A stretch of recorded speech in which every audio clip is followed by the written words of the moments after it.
The moon kick, which is also known as the gainer hook, is a really good looking and fairly basic trick. I like to do it so that the hook kick extends from chamber position very early. This allows the kicking leg's foot to draw a huge circle.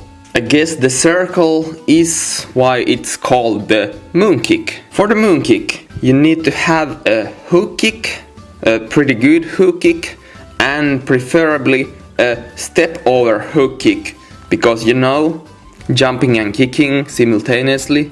You also need to have some kind of gainer. A good gainer flash is not really necessary, but you will benefit power-wise if you have it. A slightly slanted and tucked gainer should be enough. Having the swing 7 is beneficial too.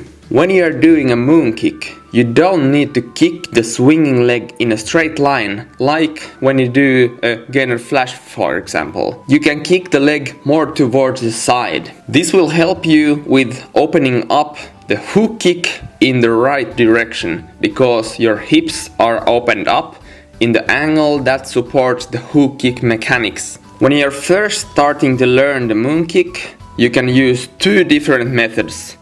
In the first one, you just modify your swing 7 like this. Swing your leg up, spin a little on your plant leg, jump, and then hook kick. Repeat it and repeat it until it's very easy for you, and start jumping earlier and earlier until you can do the real thing. After this, it's just about refining the technique further and further.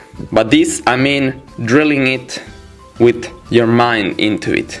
In the second method, you do the tucked leg gainer that inverts more than the swing 7 obviously, and you add the hook kick to the end little by little. Then you just start kicking earlier and earlier until it becomes a moon kick. So in the first method, the idea is to invert more and more, and you are already kicking the hook kick early enough since the very beginning.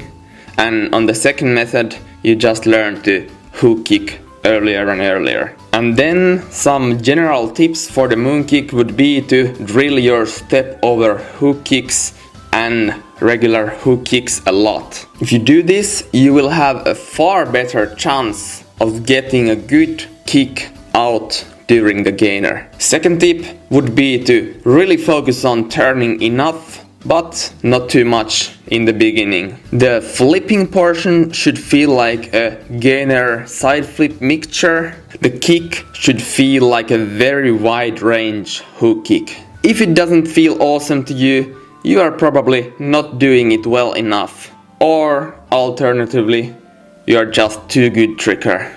Although the latter might not be the case if you stayed here watching the tutorial from the beginning until the end. Because why would you if you already can do it on such high level? Anyways, thank you so much for watching the tutorial, and I'll see you in the next one.